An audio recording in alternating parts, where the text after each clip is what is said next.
اس قدیم تہخانے اور باہر چل رہی جدید سیاسی سازشوں کے درمیان جو تضاد ہے وہ بہت گہرا ہے۔ یہ اس چمکتی ہوئی حکومت کے نیچے چھپی ہوئی اس تاریک حقیقت کی علامت ہے جہاں لوگوں کو بغیر کسی الزام کے غائب کر دیا جاتا ہے۔ اسی تاریکی میں شگری کو ایک ساتھی ملتا ہے، دیوار کے دوسری طرف سے ایک آواز آتی ہے، ایک اور قیدی، ہاں، جو ایک چھوٹے سے سوراخ کے ذریعے بات کرتا ہے۔ یہ شخص خود کو آل پاکستان سویپرز یونین کا سیکرٹری جنرل بتاتا ہے، اور اس پر الزام کیا ہے؟ جنرل ضیاء کے قتل کی سازش۔ خاک روبوں کی یونین پر قتل کی سازش کا الزام، یہ تو حکومت کے وہم کو ظاہر کرتا ہے۔ جی، ایک ایسی ریاست جو اتنی غیر محفوظ ہو چکی ہے کہ اسے ایک یونین میں بھی انقلابی خطرہ نظر آتا ہے۔ وہ بتاتا ہے کہ فوج نے پہلے ملاؤں کو استعمال کر کے ان کی یونین میں مذہبی تفریق پیدا کرنے کی کوشش کی، اور جب وہ ناکام ہوئے تو ماؤ نوازوں کو بھیج دیا۔ یہ اس دور کی سیاسی انجینئرنگ کی ایک جھلک ہے۔ اور اسی گفتگو کے دوران ایک اور تفصیل سامنے آتی ہے، کھانے کا ذکر۔ اچھا، شگری کو چکن قورمہ دیا جا رہا ہے، جبکہ اس کا پڑوسی بتاتا ہے کہ اسے پچھلے 9 سال سے صرف کنکروں والی دال مل رہی ہے۔ تو جیل کے اندر بھی طبقاتی فرق؟ اس کا مطلب تو یہ ہوا کہ شگری کوئی عام قیدی نہیں ہے۔ یہی نکتہ ہے۔ اسے جسمانی طور پر تو نہیں توڑا جا رہا، شاید اسے نفسیاتی طور پر تیار کیا جا رہا ہے۔ یہ اچھا کھانا بھی اسی نفسیاتی کھیل کا حصہ ہو سکتا ہے۔ اور پھر گفتگو ایک ایسے موڑ پر پہنچتی ہے جہاں کہانی کا سارا رخ بدل جاتا ہے۔ سویپرز یونین کا لیڈر بتاتا ہے کہ اس سے جو افسر تفتیش کرتا تھا اس کا نام کرنل شگری تھا۔ اوہو، وہ اسے ایک بہت اچھا آدمی کہتا ہے، حالانکہ وہ یہ بھی بتاتا ہے کہ اسی اچھے آدمی نے اس کے جسم پر بجلی کے تار بھی لگائے تھے۔ ایک ہی وقت میں اچھا بھی اور اذیت دینے والا بھی۔ اس پر ہمارا قیدی شگری صرف اتنا جواب دیتا ہے، وہ مر چکا ہے، اس نے خود کو پھانسی لگا لی تھی۔ یہ کہانی کا سب سے بڑا انکشاف ہے۔ اب ہمیں معلوم ہوتا ہے کہ ہمارا قیدی اسی کرنل شگری کا بیٹا ہے، اور وہ اسی نظام کے ہاتھوں قید ہے جس کی خدمت اس کا باپ کرتا رہا۔ یہ صورتحال اس نظام کی اخلاقی پیچیدگی اور صفاقی کو بے نقاب کر دیتی ہے۔ ایک باپ جو ایک قیدی کی نظر میں اچھا آدمی بھی ہے اور ایک اذیت دینے والا بھی۔ تو اس کا مطلب یہ ہوا کہ کرنل شگری بھی اسی نظام کا شکار ہوا۔ بالکل، اور یہیں سے بیٹے یعنی نوجوان شگری کی سچ کی تلاش کا سفر جڑتا ہے۔ اسے یقین نہیں کہ اس کے باپ نے خودکشی کی ہے۔ اسے لگتا ہے کہ اس کے پیچھے کوئی گہری سازش ہے۔ جی، اسی تلاش میں اس کی ایک اور یاد ہمیں ایک بالکل مختلف منظر میں لے جاتی ہے۔ وہ ایک امریکی انسٹرکٹر بینن کے ساتھ ایک تربیتی پرواز پر ہے۔ اچھا، وہ جان بوجھ کر جہاز کو خطرناک کرتبوں میں ڈالتا ہے، بینن کی جان خطرے میں ڈال کر اس پر دباؤ ڈالتا ہے۔ سچ اگلوانے کے لیے۔ ہاں، وہ ہزاروں فٹ کی بلندی پر آسمان اور زمین کے بیچ انصاف مانگ رہا ہے۔ یہ اس کی بے بسی اور عزم دونوں کو ظاہر کرتا ہے۔ وہ جانتا ہے کہ زمین پر اس نظام کے اندر رہ کر اسے سچ کبھی نہیں ملے گا۔ اور بینن دباؤ میں آ کر سچ بتا دیتا ہے۔ کیا بتاتا ہے؟ وہ انکشاف کرتا ہے کہ کرنل شگری افغان مجاہدین کے لیے آنے والی بھاری امریکی امداد کے انچارج تھے، کروڑوں ڈالر کی نقد رقم۔ اور اس میں سے $25 ملین غائب ہو گئے۔ جی، بینن صاف اشارہ دیتا ہے کہ کرنل شگری نے خودکشی نہیں کی بلکہ اسے قتل کیا گیا تھا، اور حکم سب سے اوپر سے آیا تھا، یعنی سیدھا جنرل ضیاء کی طرف سے۔ تو یہاں آ کر ساری کڑیاں مل جاتی ہیں، ذاتی کہانی عالمی سیاست سے جڑ جاتی ہے۔ افغان جہاد، جسے ایک مقدس جنگ کے طور پر پیش کیا جا رہا تھا، وہ در حقیقت ایک بہت بڑا مالیاتی آپریشن بھی تھا جس میں بڑے پیمانے پر کرپشن ہو رہی تھی۔ اور کرنل شگری، جو شاید ایک ایماندار آفیسر تھا، اس کرپشن کے راستے میں آ گیا اور اسے ہٹا دیا گیا۔ تو اب بیٹے کی سچ کی تلاش صرف ایک باپ کے قتل کا معاملہ نہیں رہی۔ یہ براہ راست صدر مملکت کے خلاف انصاف کی جنگ بن چکی ہے۔ تو آج ہم نے دیکھا کہ کس طرح ایک بظاہر مستحکم اور طاقتور حکومت کا عوامی چہرہ اندر سے ٹوٹ پھوٹ رہا تھا۔ ایک طرف دکھاوے کی تقاریب ہو رہی تھیں تو دوسری طرف سیاسی قیدیوں کی ایک پوشیدہ دنیا آباد تھی۔ اور اسی نظام کے اندر ایک بیٹا اپنے باپ کی موت کا سچ جاننے کے لیے اپنی جان داؤ پر لگا رہا تھا۔ یہ تمام کہانیاں ہمیں دکھاتی ہیں کہ مطلق العنان طاقت کیسے کام کرتی ہے۔ یہ پروپیگنڈا وہم اور تشدد پر قائم ہوتی ہے۔ لیکن یہ کہانیاں ہمیں یہ بھی بتاتی ہیں کہ اس طاقت کا ایک انسانی خراج بھی ہوتا ہے۔ جو ایک بیوی کے ٹوٹے ہوئے خوابوں، ایک بیٹے کے انتقام کی آگ اور ایک یونین لیڈر کے 9 سالہ قید کی صورت میں نظر آتا ہے۔ اور آخر میں سامعین کے لیے ایک سوچ چھوڑ کر جاتے ہیں۔ جی، تحریر کا ایک حصہ بریگیڈیئر ٹی ایم پر ختم ہوتا ہے، جو جنرل ضیاء کا وفادار اور انتہائی طاقتور سیکیورٹی چیف ہے۔ ایک منظر میں وہ دیکھتا ہے کہ دیوار پر لگی بانی پاکستان کی تصویر تھوڑی سی ٹیڑھی ہے۔ ایک معمولی سی بات لگتی ہے۔ وہ اسے سیدھا کرنے کے بارے میں سوچتا ہے، لیکن پھر نہیں کرتا۔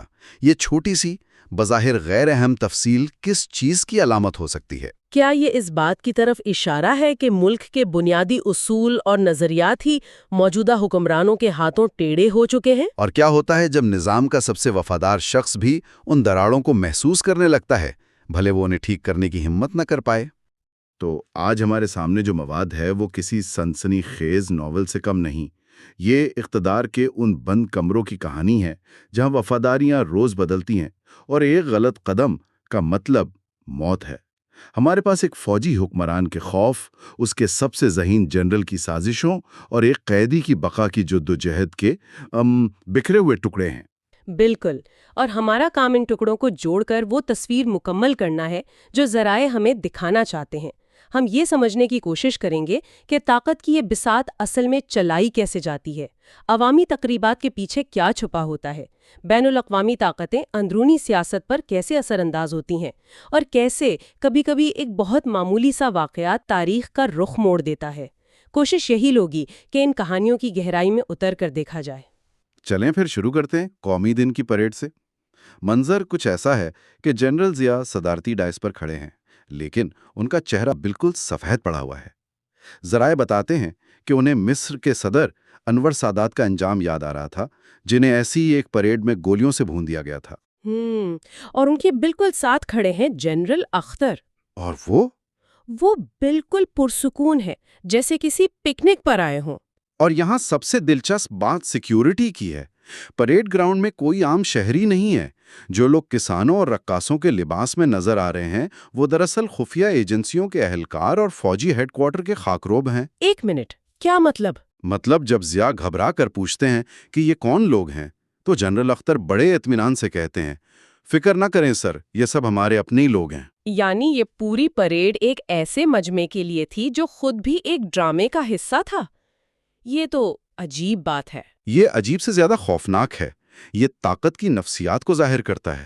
ایک حکمران جو اپنے ہی لوگوں سے اتنا ڈرا ہوا ہے کہ اسے ایک جعلی عوام کی ضرورت پڑ رہی ہے، اور دوسری طرف اس کا نائب ہے جو اس خوف کو نہ صرف سمجھتا ہے بلکہ شاید اسے استعمال بھی کر رہا ہے۔ یہ منظر بتاتا ہے کہ یہ نظام اوپر سے جتنا مضبوط نظر آ رہا تھا، اندر سے اتنا ہی کھوکھلا تھا۔ اور پھر وہی ہوتا ہے جس کا جنرل ضیاء کو ڈر تھا۔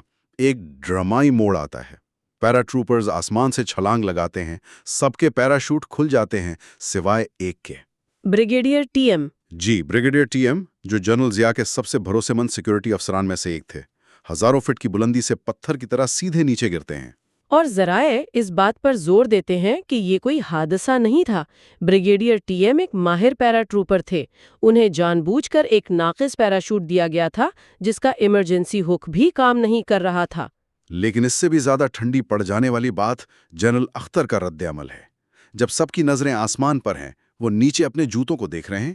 جی، اور اپنے ذہن میں بریگیڈیئر ٹی ایم کے لیے تعزیتی کلمات ترتیب دے رہے ہیں۔ ایک ایسا پیشاور جو مرتے ہوئے بھی اپنے حلف سے نہیں چوکا۔ یہ تو ایک بہت بڑا الزام ہے۔ کیا ذرائع یہ بتاتے ہیں کہ جنرل اختر نے خود یہ حکم دیا تھا؟ ذرائع براہ راست حکم کا ذکر نہیں کرتے، لیکن وہ اس واقعے کو ایک واضح پیغام کے طور پر پیش کرتے ہیں۔ اس دنیا میں باتیں ایسے ہی کی جاتی ہیں۔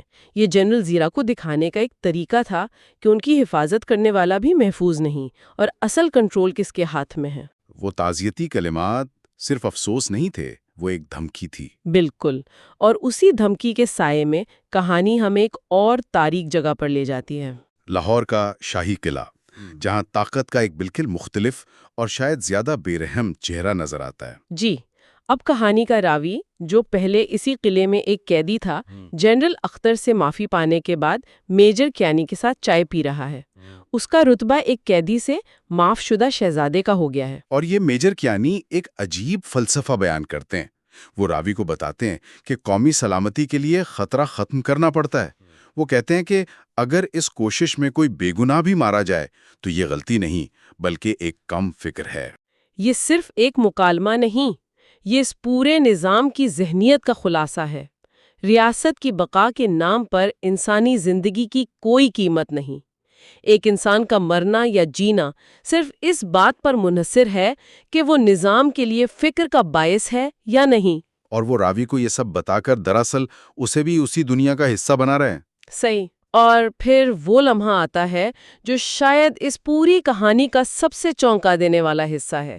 قیدیوں کی ایک لائن لائی جاتی ہے اور راوی دیکھتا ہے کہ ان میں اس کا دوست بیبی او یعنی عبید بھی ہے، جسے وہ مردہ سمجھ چکا تھا۔ اور عبید کے سر پر استری سے جلائے جانے کے نشان ہیں۔ یہاں نفسیات بہت پیچیدہ ہو جاتی ہے۔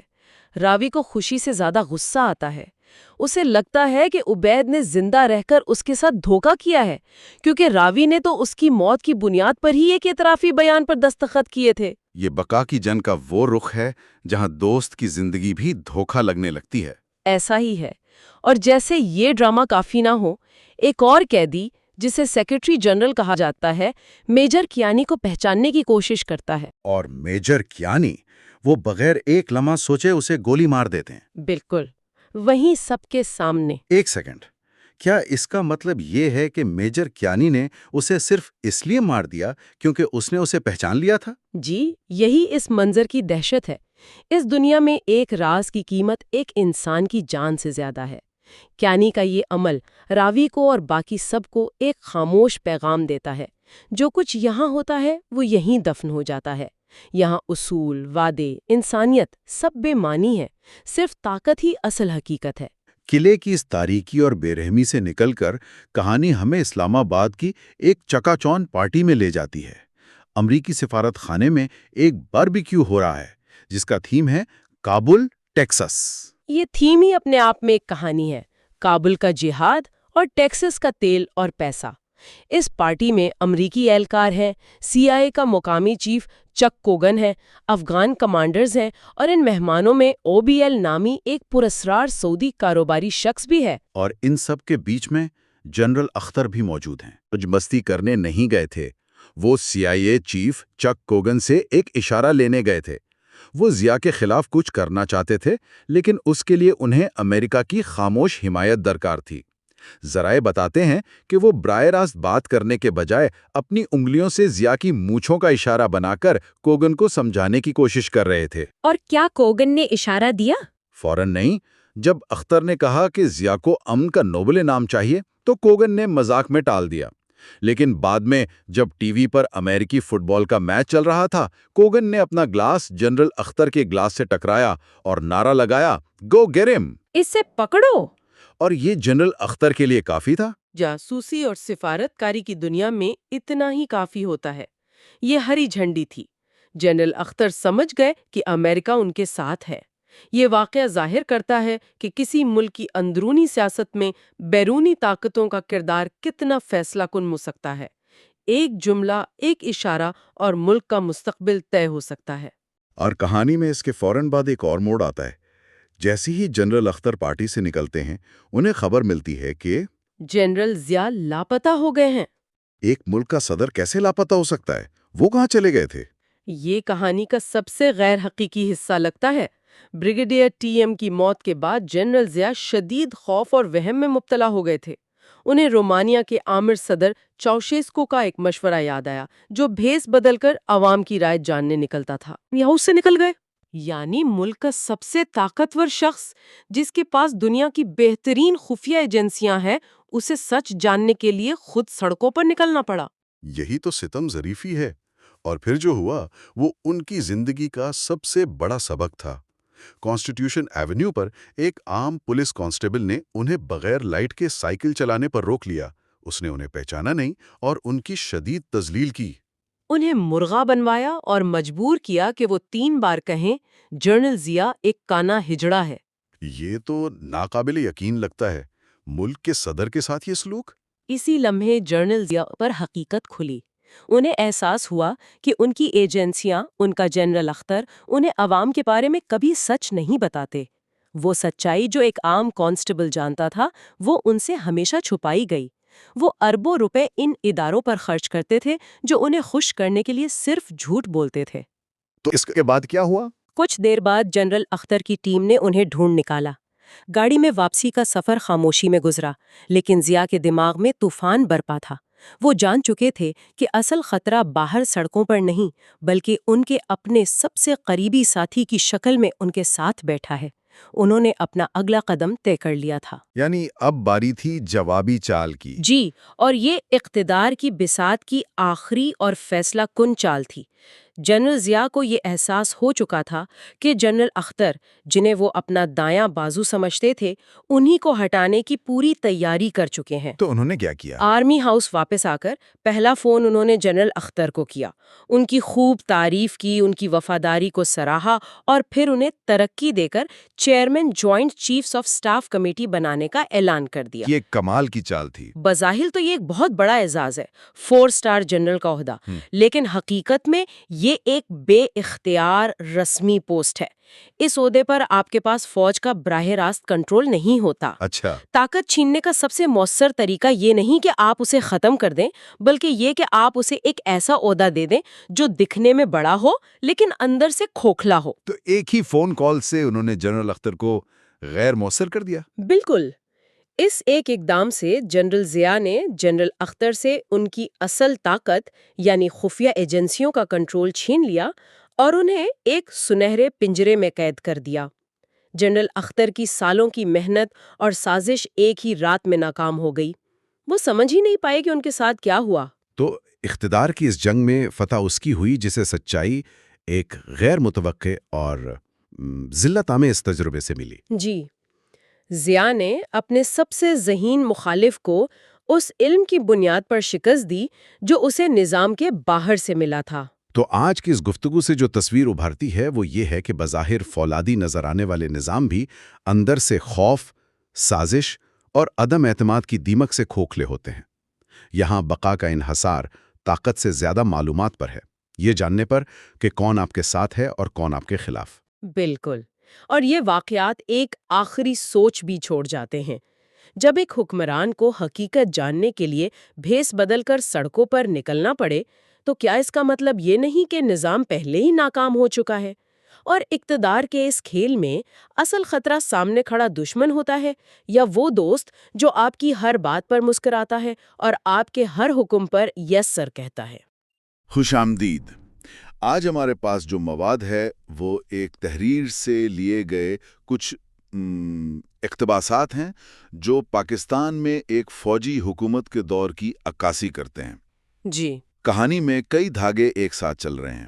ایک صدر ہے، اس کا سیکیورٹی چیف ہے، ایک انٹیلیجنس ہیڈ، ایک قیدی اور ایک سزائے موت کی منتظر نابینا خاتون۔ بالکل، اور یہ سب کردار بظاہر الگ الگ ہیں لیکن ان کی کہانیاں آپس میں جڑی ہوئی ہیں۔ تو ہمارا کام آج ان زندگیوں کو جوڑنے والے طاقت، وہم اور ذاتی کشمکش کے جال کو سمجھنا ہے۔ اور یہ اقتباسات اس لیے بھی دلچسپ ہیں کیونکہ یہ ہمیں ایک ہی وقت میں کئی مختلف زاویے دکھاتے ہیں۔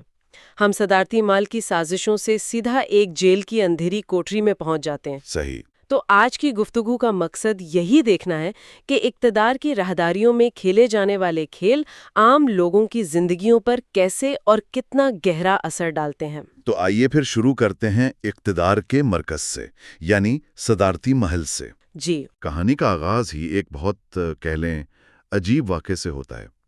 صدر کا security chief brigadier T M بانی پاکستان کی ایک تصویر سیدھی کرتا ہے اور اسے لگتا ہے کہ تصویر نے اسے آنکھ ماری ہے۔ بالکل، پہلی نظر میں تو یہ ایک مذاق لگتا ہے، لیکن کیا یہیں سے کہانی کا مرکزی خیال سامنے نہیں آ جاتا؟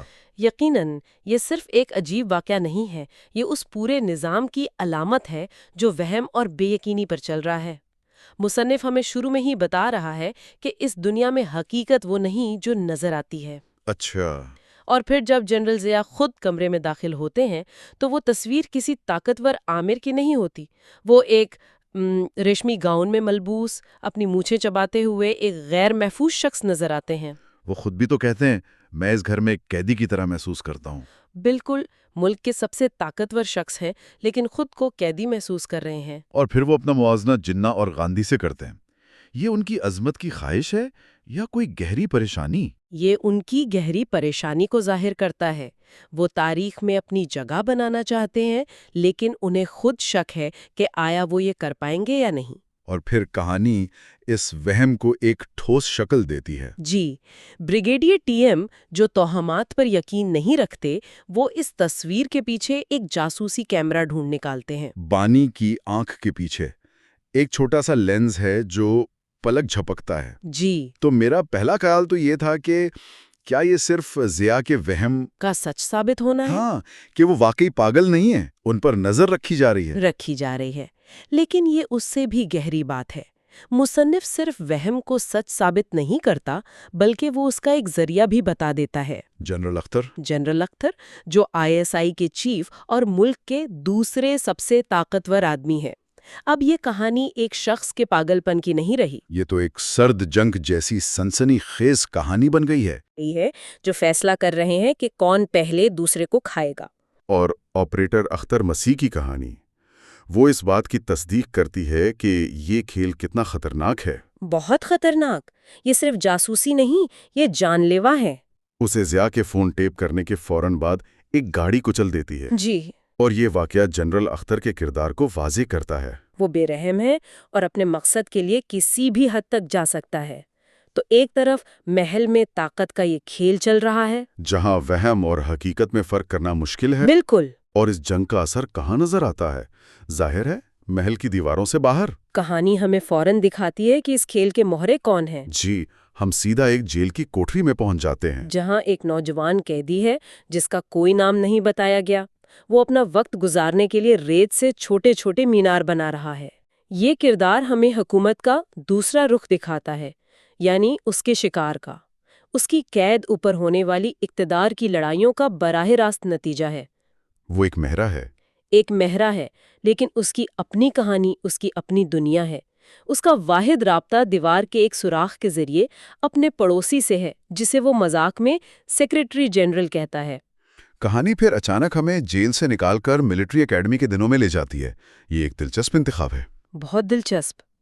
قاری کو موجودہ اذیت سے نکال کر ماضی کی دوستی اور جذباتی کشمکش دکھانے کا کیا مقصد ہو سکتا ہے؟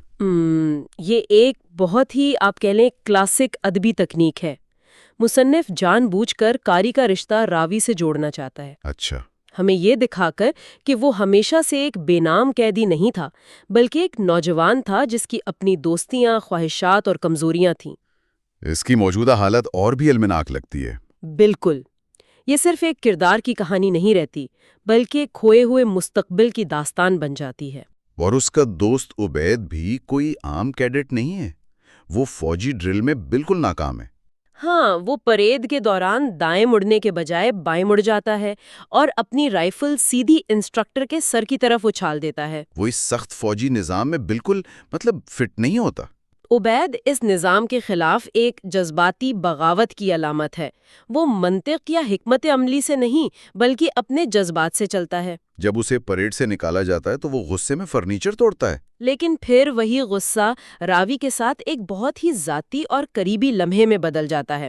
یہ فوج کے سخت ماحول میں دبی ہوئی خواہشات اور شناخت کے بحران جیسے موضوعات کو سامنے لاتا ہے۔ اور اسی جذباتی لمحے میں وہ اپنے منصوبے کا ذکر کرتا ہے۔ جی، وہ ایک طیارہ لے کر سیدھا آرمی ہاؤس میں گھسنا چاہتا ہے۔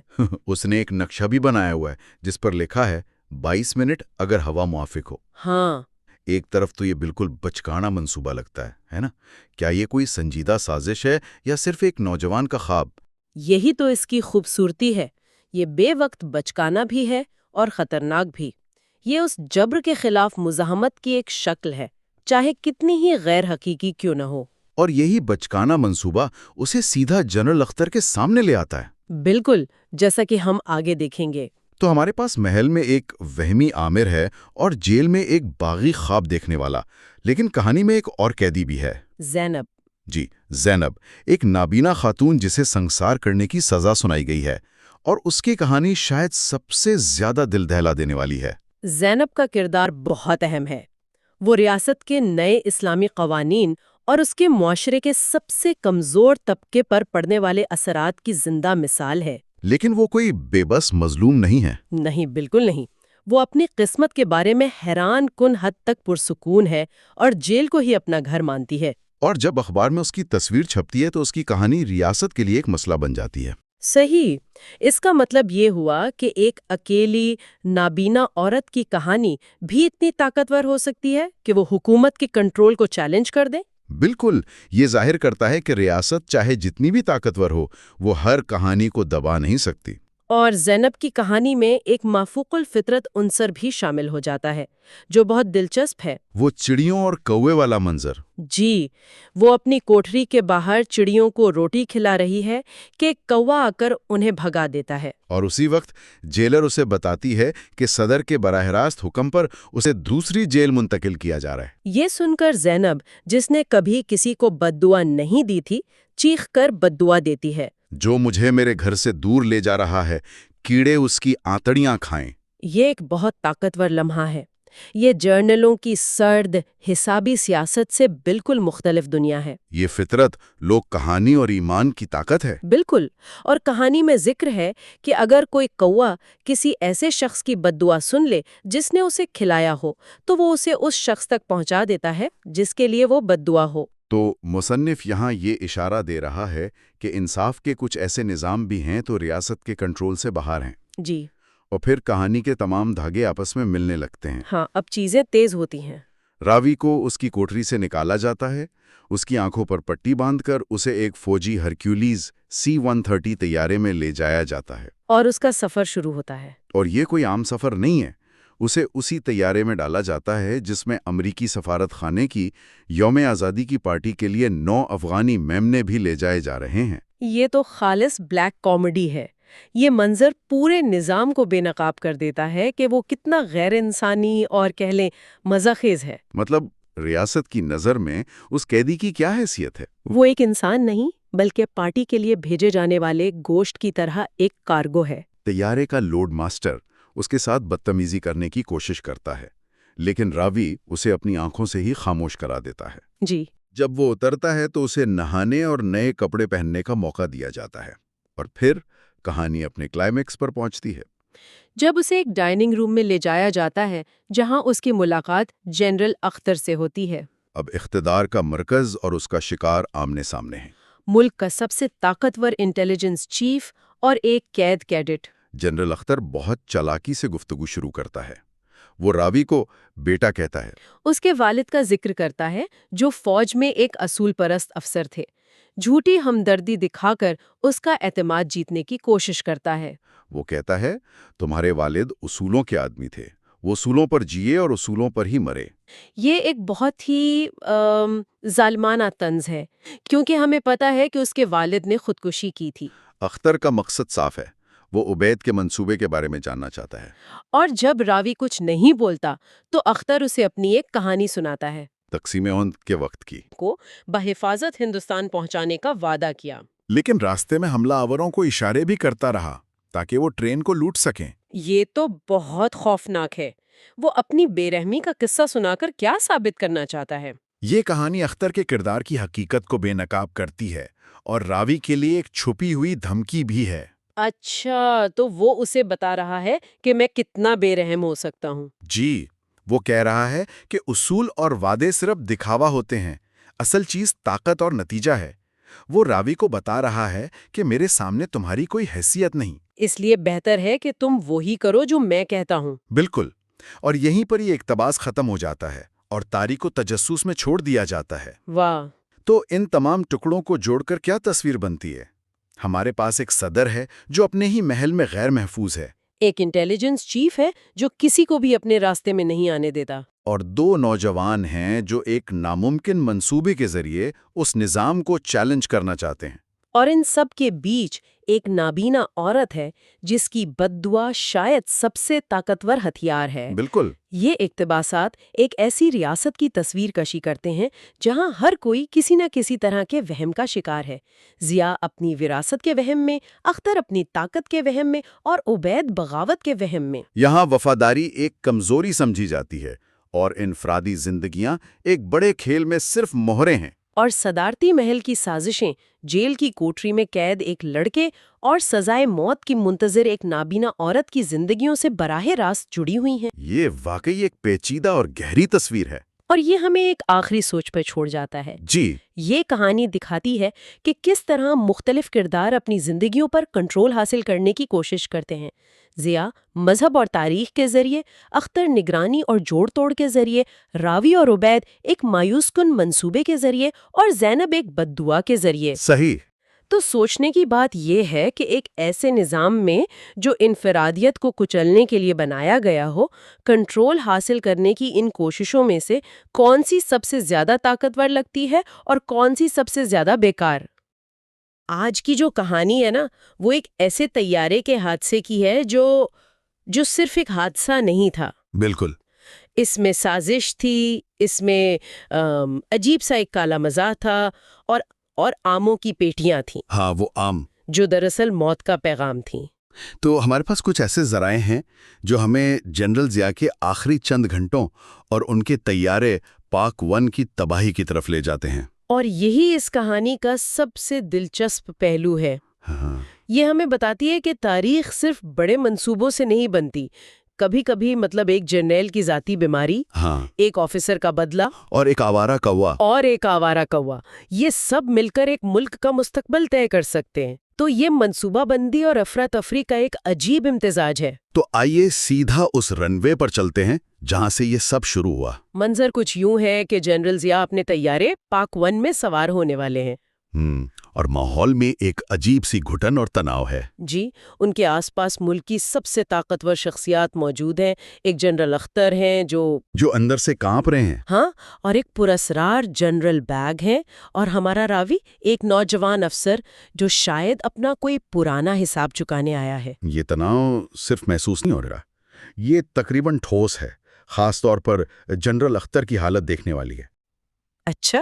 وہ جنرل ضیاء کو سلیوٹ تو کر رہے ہیں، لیکن ان کا انداز وہ غیر معمولی طور پر مؤدبانہ ہے، جیسے وہ کسی زندہ شخص کو نہیں بلکہ ایک لاش کو رخصت کر رہے ہوں. بالکل. ذرائع بتاتے ہیں کہ وہ جانتے تھے کہ طیارے میں کچھ بہت بڑی گڑبڑ ہے. وہ کسی بھی قیمت پر اس پرواز سے بچنا چاہتے تھے. اور یہ گڑبڑ کیا تھی؟ کیا یہ صرف ایک وہم تھا یا؟ نہیں، وہم سے کہیں زیادہ تھا.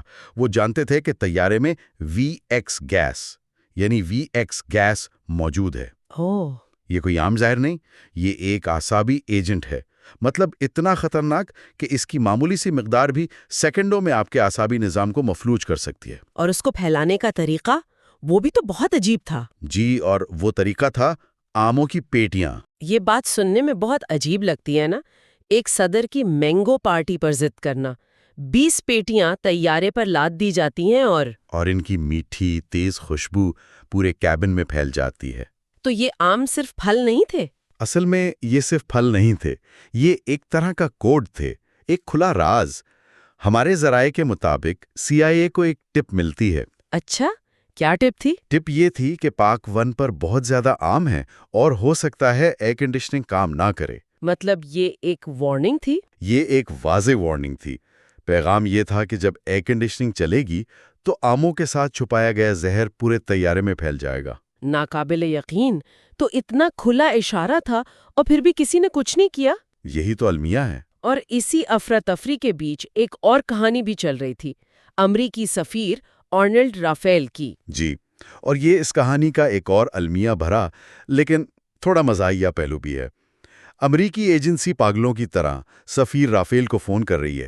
لاگ میں 112 کالز ریکارڈ کی گئی ہیں صرف انہیں ڈھونڈنے کے لیے. اور سفیر صاحب کہاں ہیں؟ کہاں تھے وہ؟ وہ ایک یتیم خانے میں بچوں کا ایک عجیب و غریب مذہبی گیت سن رہے ہیں. کیسی ستم ظریفی ہے، وہ موت سے چند قدم دور ہیں اور گانے بھی موت کے ہی سن رہے ہیں. بالکل. اور وہ خود بھی اس پرواز پر جانے سے ہچکچا رہے ہیں. وہ سوچ رہے ہیں کہ کاش وہ جنرل ضیاء کے اس شور شرابے والے جہاز کے بجائے اپنے چھوٹے پرسکون سیسنا طیارے میں واپس چلے جائیں. انہیں اندازہ ہی نہیں کہ ان کی یہ چھوٹی سی خواہش اصل میں ان کی زندگی بچا سکتی ہے. وہ نادانستہ طور پر موت کے منہ سے نکلنے کے بہت قریب تھے، لیکن قسمت کو کچھ اور ہی منظور تھا. اور قسمت آتی ہے ایک پشاوری چپل پہنے بھاگتے ہوئے شخص کی شکل میں، میجر کیانی. ہاں، یہ منظر کسی فلم سے کم نہیں. وہ دوڑتے ہوئے رن وے پر آتے ہیں اور چیختے ہیں، قومی سلامتی.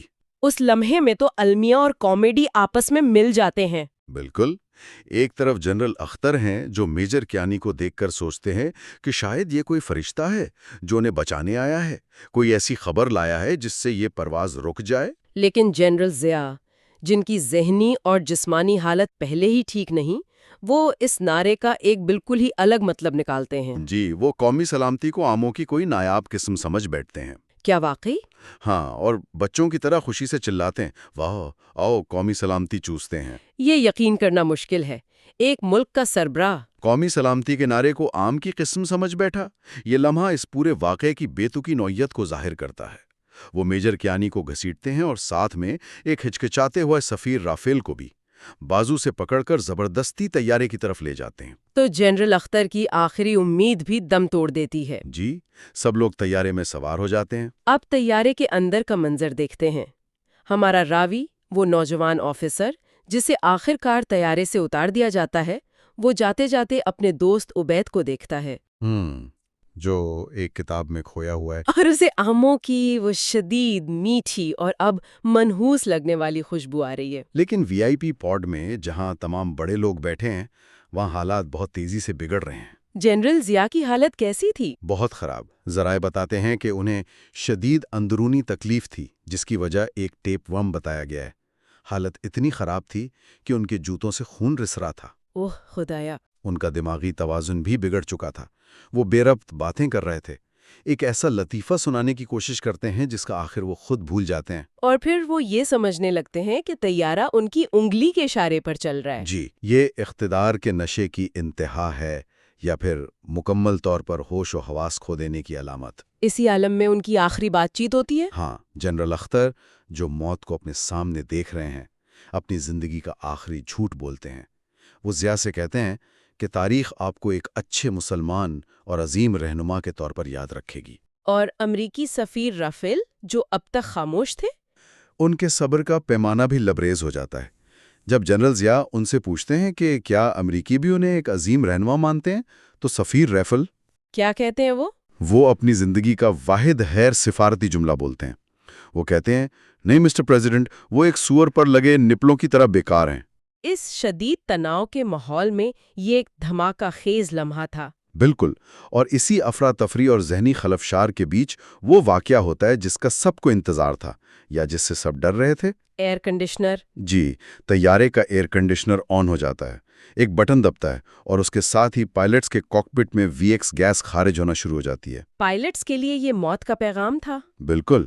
اب ہم حادثے کو اس نوجوان افسر کی آنکھوں سے دیکھتے ہیں جو اب جنرل بیگ کے چھوٹے سیسنا طیارے میں بیٹھا ہے اور سب کچھ اپنی آنکھوں سے دیکھ رہا ہے. اور پاک 1 ایک عجیب انداز میں حرکت کرنا شروع کر دیتا ہے. اسے کیا کہتے ہیں؟ کوئی تکنیکی نام ہے اس کا؟ جی، اسے فوگوئڈ کہتے ہیں. یعنی ایروناٹکس کی زبان میں ایک طیارے کی ایسی حالت جب وہ پائلٹ کے بغیر خود ہی ایک خوفناک جھولے کی طرح اوپر نیچے ہونے لگتا ہے. اچھا.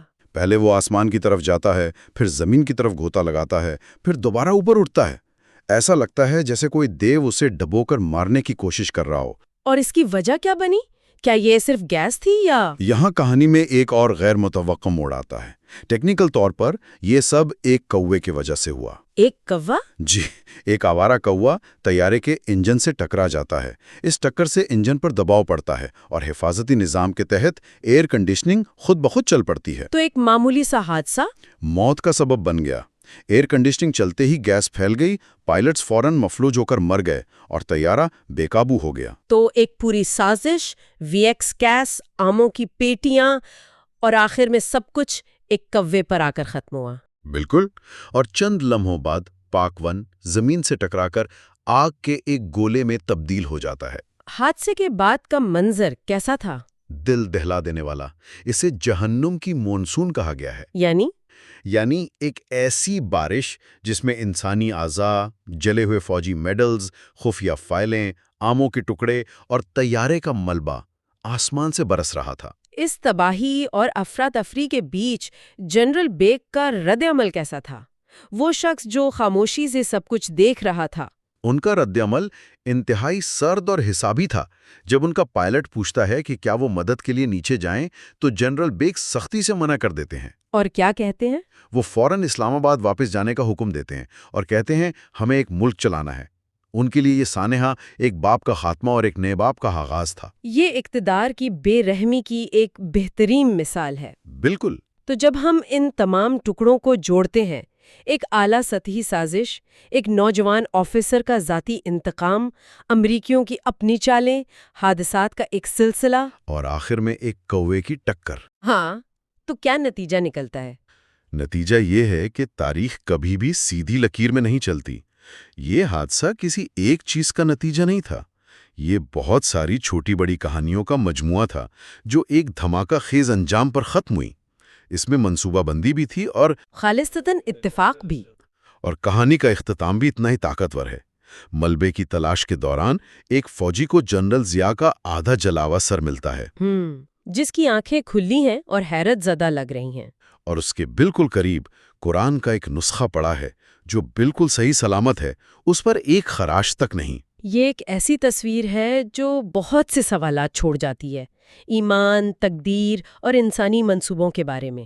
یہ منظر ہمیں یہ سوچنے پر مجبور کرتا ہے کہ کیا سب کچھ پہلے سے طے تھا، یا جیسا کہ کہانی کا ایک کردار سوچتا ہے، کیا یہ سب کچھ واقعی صرف ایک خونی کوے کی وجہ سے ہوا؟ صحیح۔ تو آخر میں سوال یہی رہ جاتا ہے، تاریخ کے بڑے واقعات کو کون چلاتا ہے؟ عظیم رہنما اور ان کی گہری سازشیں، یا پھر وہ چھوٹے غیر متوقع حادثات جن پر کسی کا کنٹرول نہیں ہوتا؟ یہ وہ سوال ہے جس کا جواب شاید کبھی نہ ملے۔ سکے بکس میں خوش آمدید۔ آج ہمارے سامنے جو مواد ہے وہ واقعی بہت غیر معمولی اور دلچسپ ہے۔ یہ بظاہر ایک فوجی کیڈٹ کی ذاتی یادداشتوں کے کچھ حصے ہیں جو 1980 کی دہائی کی ایک کہانی سناتے ہیں۔ کہانی ہے پاکستان کے صدر جنرل ضیاء اللہ پر قاتلانہ حملے کی ایک کوشش کی۔ جی بالکل، لیکن یہ صرف ایک ناکام منصوبے کی کہانی نہیں ہے۔ یہ ایک ایسی بھول بھلیاں ہیں جس میں ذاتی وفاداری، دھوکہ اور فوجی اسٹیبلشمنٹ کے اندرونی تضادات، مطلب اقتدار کی سیاست کی کئی پرتیں نظر آتی ہیں۔ تو آج ہماری کوشش ہوگی کہ ان یادداشتوں کی مدد سے اس گتھی کو سلجھائیں کہ ان واقعات کے پیچھے اصل محرکات کیا تھے۔ بالکل۔ تو آئیے اس کہانی کی گہرائی میں اترتے ہیں۔ کہانی کا آغاز ہوتا ہے دو نوجوان کیڈٹس، راوی ہے علی شگری اور اس کا دوست ہے عبید۔ ان دونوں کی لاہور کے قلعے سے رہائی ہوتی ہے۔ جی، جہاں انہیں صدر پر حملے کی منصوبہ بندی کے الزام میں قید کیا گیا تھا۔ اور حیرت کی بات یہ ہے کہ ایک اعلیٰ افسر جنرل بیگ انہیں بغیر کسی سزا کے رہا کر دیتا ہے، اور صرف یہ کہتا ہے کہ ملک کو تمہاری ضرورت ہے۔ یہ بہت عجیب بات ہے۔ یہیں سے تو پہلا معمہ شروع ہوتا ہے۔ آپ ملک کے سربراہ پر حملے کا منصوبہ بنائیں اور آپ کو بس یوں ہی چھوڑ دیا جائے؟ یہ کوئی معافی نہیں تھی، یہ ایک اشارہ تھا کہ کھیل ابھی ختم نہیں ہوا۔ مطلب ایک نیا کھیل شروع ہو رہا تھا۔ دراصل ایک کھیل ختم ہوا تھا اور دوسرا کہیں زیادہ خطرناک کھیل شروع ہونے والا تھا۔ قلعے سے واپسی کا جو سفر ہے جیپ میں، وہ بہت اہم ہے۔ ایک خاموشی ہے، لیکن اس خاموشی میں بہت کچھ ہے۔ جی، دونوں دوست ہیں، ایک مقصد کے لیے ساتھ تھے، لیکن اب ایک دوسرے پر شک کر رہے ہیں۔ اور اسی گفتگو میں پہلے منصوبے کی کچھ تفصیلات سامنے آتی ہیں۔ ہاں، اور وہ بھی بہت عجیب ہیں۔ عبید بتاتا ہے کہ اس نے ایک جہاز چوری کرنے کی کوشش کی تھی۔ جہاز؟ جی، لیکن اس کا مقصد حملہ کرنا نہیں تھا۔ تو پھر؟ وہ صرف افراتفری پھیلانا چاہتا تھا تاکہ جنرل ضیاء کا دورہ منسوخ ہو جائے۔ اچھا، تاکہ شگری یعنی راوی اپنی تلوار سے حملہ نہ کر سکے۔ بالکل، ایک دوست کی دوسرے کو بچانے کی کوشش تھی، لیکن اس کوشش نے دونوں کو پھنسا دیا۔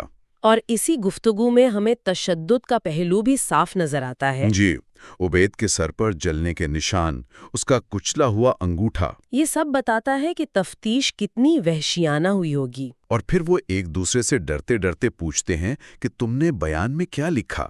یہ سوال ہی ان کے رشتے میں آئی دراڑ کو ظاہر کرتا ہے۔ دونوں کو لگتا ہے کہ دوسرے نے مخبری کی ہے۔ یہاں سے ہمیں اسٹیبلشمنٹ کے اندرونی تضادات کی پہلی جھلک ملتی ہے۔ صحیح، ایک گروہ ان پر تشدد کرتا ہے اور دوسری طرف جنرل بیگ جیسا کوئی طاقتور شخص انہیں اپنے مقاصد کے لیے استعمال کرنا چاہتا ہے۔ تو یہ رہائی، سزا معاف کرنا نہیں؟ نہیں، یہ ایک نئی بساط بچھانے کی مترادف تھی۔ انہیں مہروں کی طرح دوبارہ کھیل میں شامل کیا جا رہا تھا۔ اسی شک اور خاموشی کے ماحول میں وہ شگری کے آبائی گھر شگری ہل پہنچتے ہیں، ایک ویران پر اسرار جگہ۔ اور یہیں آ کر ہمیں کہانی کی سب سے اہم کڑی کا پتہ چلتا ہے۔ شگری کے والد کرنل شگری۔ کرل شگری کی کہانی اس پورے بیانے کی روح ہے۔ وہ ISI کے ایک ایسے افسر تھے جو افغان جنگ کے مرکز میں تھے، لیکن اس سب سے بیزار ہو چکے تھے۔ اور ان کی زندگی کی آخری رات کی جو تفصیلات ہیں وہ تو رونگٹے کھڑے کر دینے والی ہیں۔ بالکل۔ کرنل شگری نے موت سے ایک رات پہلے اپنے بیٹے کے سامنے اعتراف کیا کہ ان کا آخری مشن افغانستان میں ایک مرے ہوئے ایجنٹ سے $25 ملین سے بھرا ایک سوٹ کیس لانا تھا۔ وہ پیسہ جو جنگ کے لیے آیا تھا؟ اور پھر جو ہوا وہ شگرے کی پوری شخصیت کی بنیاد بن گیا۔ جی، نشے کی حالت میں کرنل نے اپنے بیٹے سے کہا کہ وہ ان ڈالروں کو آگ میں جلا دے۔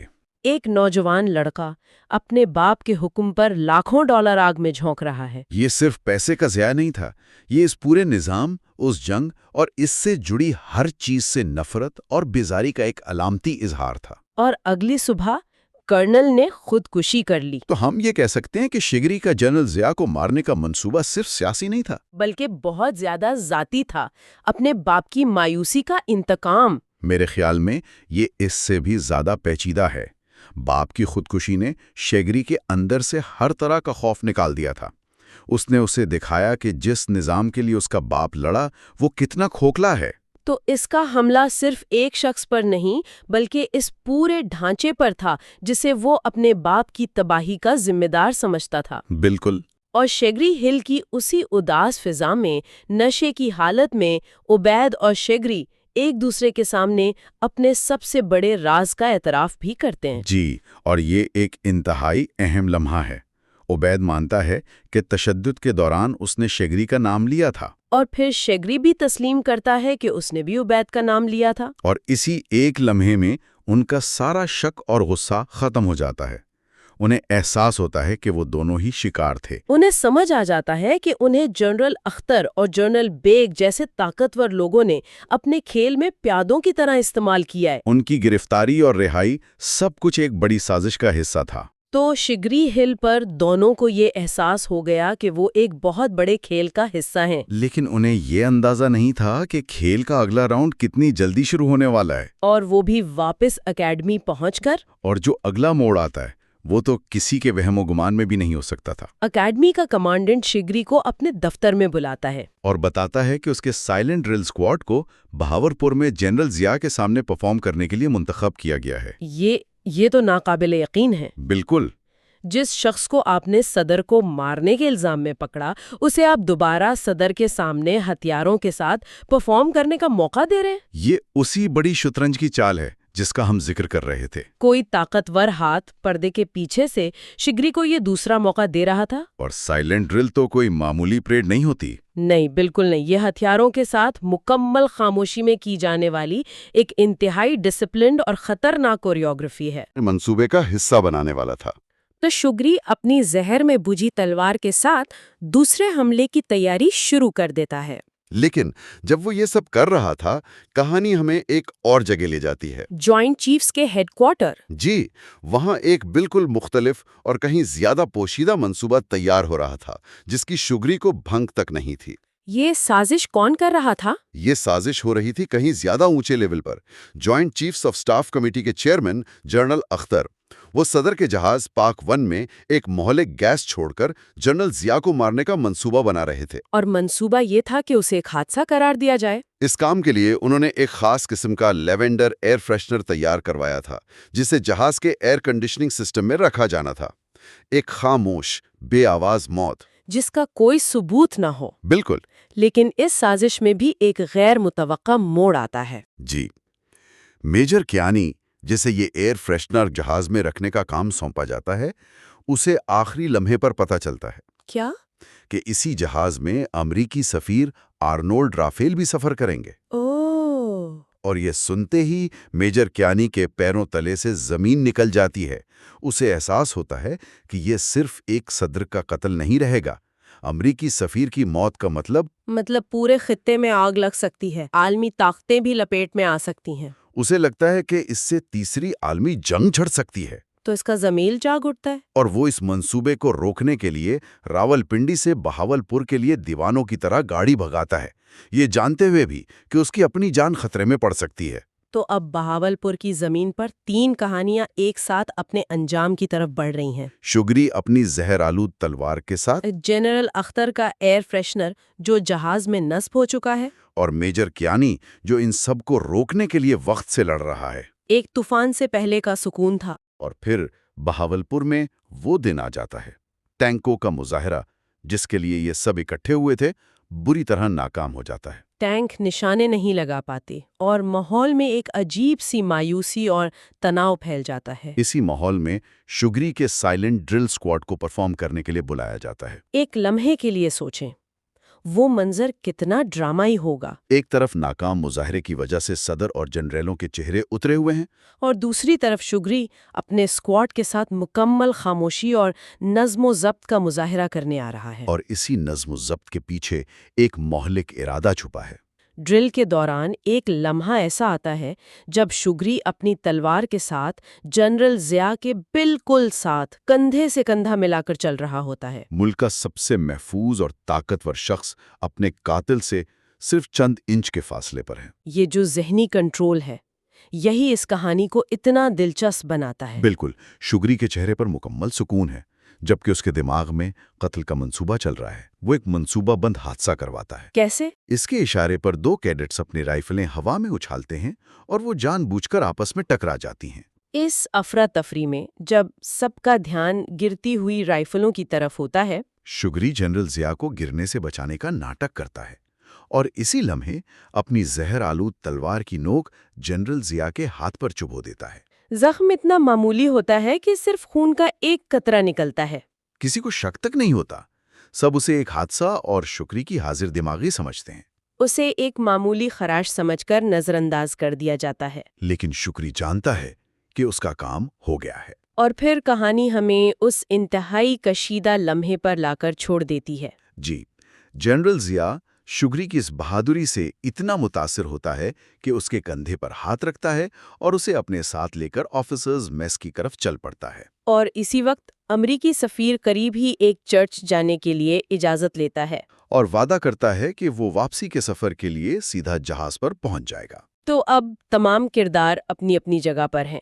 شگری کا زہر اپنا کام شروع کر چکا ہے، جنرل اختر کا ایئر فریشنر جہاز میں موجود ہے، امریکی سفیر تھوڑی دیر میں اسی جہاز میں سوار ہونے والا ہے، اور میجر کیانی شاید کسی بھی لمحے وہاں پہنچ کر سب کچھ بتا سکتا ہے۔ تو ہمارے سامنے کئی سوالات ہیں جن کا جواب ان یادداشتوں میں نہیں ہے۔ کیا شگری کا زہر کام کرے گا؟ کیا جہاز اڑے گا اور ایئر فریشنر والا منصوبہ کامیاب ہوگا؟ یا میجر کیانی وقت پر پہنچ کر تاریخ کا دھارا بدل دے گا؟ یہ بیانیہ ہمیں مجبور کرتا ہے کہ ہم تاریخ کو صرف ایک سرکاری ورژن سے نہ دیکھیں۔ جی، یہ بتاتا ہے کہ کسی بھی بڑے واقعے کے پیچھے بظاہر نظر آنے والی حقیقت کے علاوہ کئی چھپی ہوئی کہانیاں، سازشیں اور ذاتی محرکات ہو سکتے ہیں۔ یہ صرف ایک شخص کو مارنے کا منصوبہ نہیں تھا۔ نہیں، یہ اقتدار، وفاداری، دھوکے اور بقا کی ایک پیچیدہ جنگ تھی جس میں ہر کردار اپنے مقاصد کے لیے لڑ رہا تھا۔ اس مواد سے جو سب سے گہری بات سامنے آتی ہے وہ شاید یہ ہے کہ جب اتنی ساری قوتیں، اتنے سارے منصوبے ایک ہی مقصد کے لیے متحرک ہوں تو آخر میں یہ جاننا تقریباً ناممکن ہو جاتا ہے کہ اصل میں ہوا کیا تھا۔ یہ ایک خیال ہے سوچنے کے لیے کہ تاریخ کیا وہ ہوتی ہے جو لکھی جاتی ہے، یا وہ جو انکہی کہانیوں اور سازشوں کے دھند میں ہمیشہ کے لیے چھپی رہ جاتی ہے۔ بالکل۔ اس طرح کی مزید گہری اور دلچسپ گفتگو کے لیے ہمارے چینل کو سبسکرائب کرنا نہ بھولیں۔